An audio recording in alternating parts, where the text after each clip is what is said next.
Assalamualaikum warahmatullahi wabarakatuh. Alhamdulillahirabbil alamin. Assalatu wassalamu ala asyrofil anbiya wal mursalin sayyidina wa maulana Muhammadin. Amma ba'd. Kepada sahabat-sahabat subscriber semuanya dimanapun kalian berada, alhamdulillahirabbil alamin. Puja dan puji syukur kita haturkan kepada Allah Subhanahu wa taala yang telah memberi rahmat hidayah kepada kita semuanya, kesehatan dan rezeki yang melimpah, amin Allahumma amin. Sholawat serta salam kita junjungkan ke baginda Nabi Muhammad Sallallahu alaihi wasallam yang kita tunggu-tunggu syafaatnya di dunia maupun di akhirat. Sebelum pembahasan kali ini, kita seperti biasa sholawatan dulu. Allahumma sholli wa sallim wa barik alaihi wa ala alihi. Allahumma sholli ala sayyidina Muhammad wa asghili dhalimin bi dhalimin. Allahumma sholli ala sayyidina Muhammad wa asghili dhalimin bi dhalimin wa ahrijna min bainihim salimin wa ala alihi wa sahbihi ajma'in.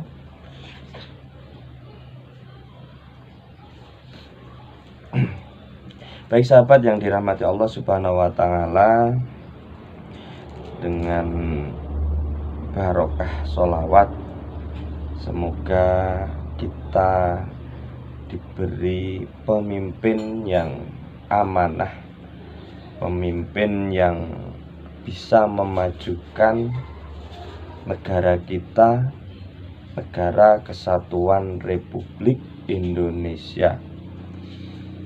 Sahabat yang dirahmati Allah Subhanahu wa taala, belakangan ini kita masih sering melihat, entah itu di media sosial, entah itu di televisi, pemberitaan tentang beberapa calon pemimpin kita, calon presiden Republik Indonesia, di mana ada 3 paslon atau pasangan calon. Yang pertama itu Bapak Anies Baswedan yang sekarang panggilannya sudah bukan Bapak lagi, berganti Abah.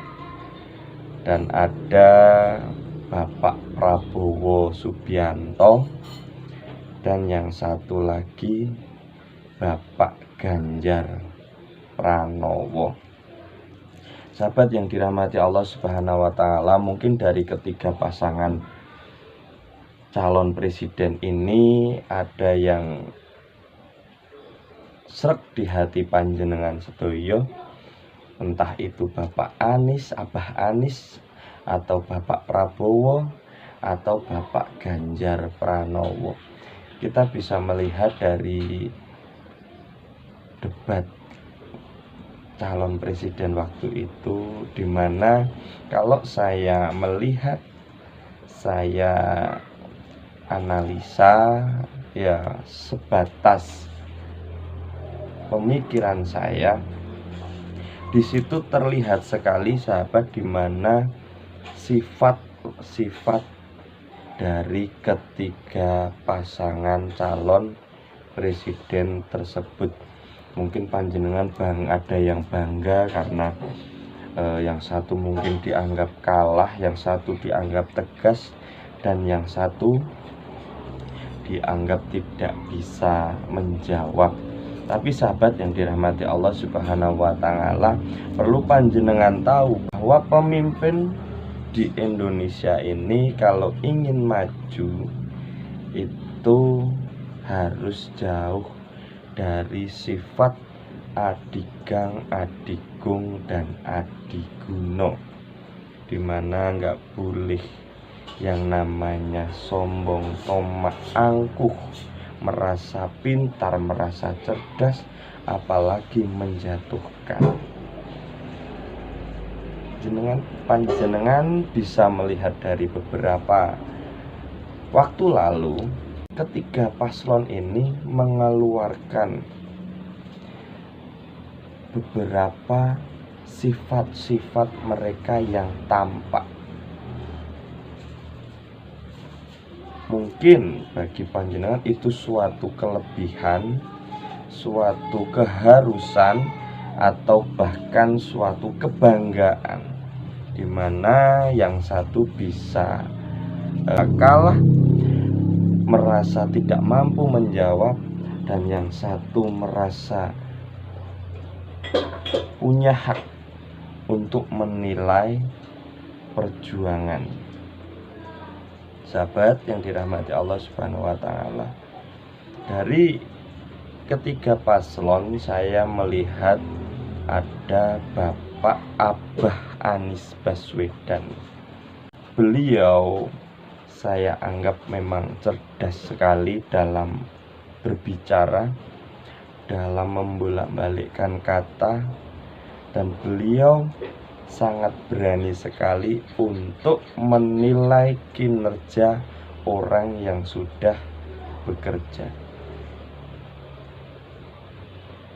Sebenarnya ini kurang pas, karena misalkan beliau sendiri dinilai, itu bagi saya itu juga sama saja, karena dimana ada orang, manusia, makhluk, itu tidak ada yang sempurna. Yang kedua, Bapak Ganjar Pranowo, dimana kalau dilihat beliau menampakkan ketegasannya. Ketegasan yang bagaimana? Ketegasan bahwa beliau ingin menunjukkan bahwa beliaulah orang yang sangat pantas, egonya tinggi, dan beliau ingin menampilkan bahwa beliau, dari beliau dan hanya beliau yang bisa memimpin negara. Dan Bapak Prabowo, beliau memang tidak bisa menjawab atas pertanyaan Bapak Anies dan Ganjar Pranowo tentang alutista. Akan tetapi saya lihat dari beliau punya sesuatu, punya kepribadian kuat, bahwasanya semua keamanan negara tidak harus ditampilkan, tidak harus dipublikasikan, karena itu sebagai kekuatan, keamanan. Bahkan beliau sendiri, bagi saya, beliau memiliki kepribadian yang kuat. Dinilai 11 dari 100, dinilai 5, beliau hanya diam.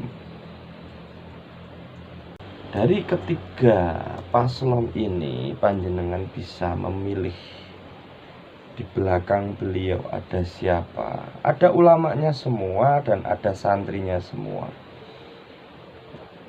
Bapak Abah Anies, ada Pak Muhaimin, dimana Bapak Muhaimin selalu menggembar-gemburkan ke-NU-annya. Bahkan kalau tidak memilih Amin, itu ke-NU-annya dipertanyakan. Bapak Ganjar Pranowo, di situ ada Pak Mahfud MD. Beliau juga murid Gus Dur yang juga NU-nya luar biasa. Bapak Prabowo Subianto, di mana di situ ada Abah Lutfi, ada Gus Miftah, dan lain sebagainya.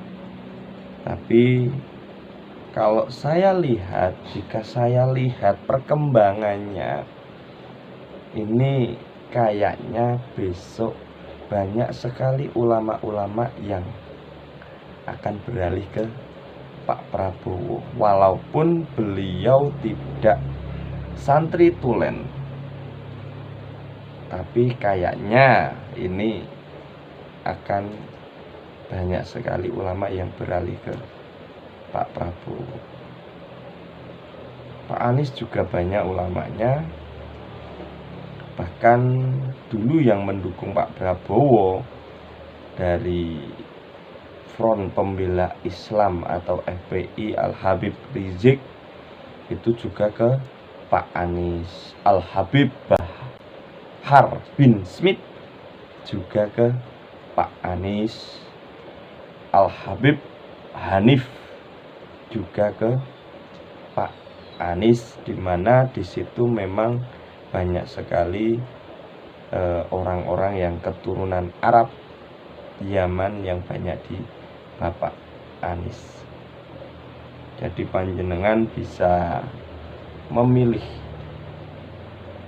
Sebelum panjenengan memilih pemimpin, panjenengan harus mempelajari, harus mencari yang terbaik di hati panjenengan sedoyo.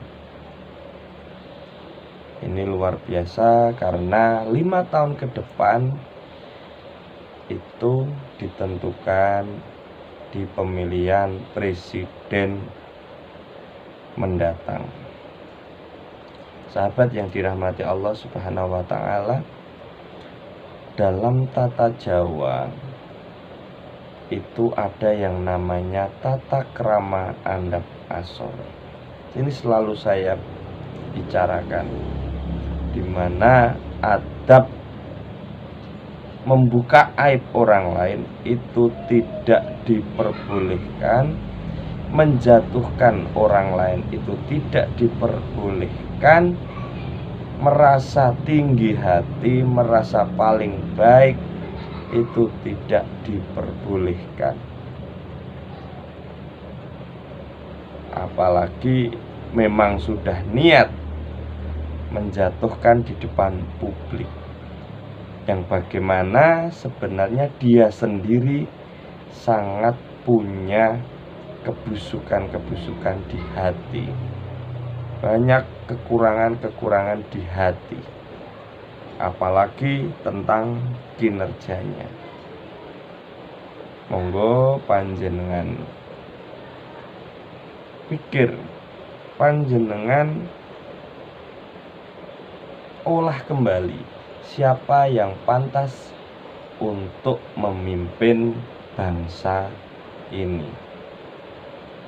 Saya tidak akan mengajak panjenengan, tapi dari beberapa hal panjenengan bisa lihat, panjenengan bisa tahu, pakai hati nurani panjenengan. Negara kita bukan negara Islam saja, negara kita bukan negara Kristen saja, bukan Katolik saja, dan rasnya banyak sekali. Itu harus menjadi tolak ukur juga. Itu juga menjadi pemikiran kita juga, untuk menjadi negara rahmatan lil alamin. Baik sahabat yang dirahmati Allah Subhanahu wa taala, banyak kata salah mohon maaf, karena ini eranya era pemilihan umum. Jadi panjenengan, saya yakin dari hati nurani panjenengan, panjenengan bisa melihat siapa dari pasangan calon presiden ini yang pantas untuk memimpin. Buka hati panjenengan, buka rasa panjenengan untuk memilih yang baik bagi panjenengan. Saya cukupi. Wallahu muwaffiq ila aqwamit thoriq. Wassalamualaikum warahmatullahi wabarakatuh.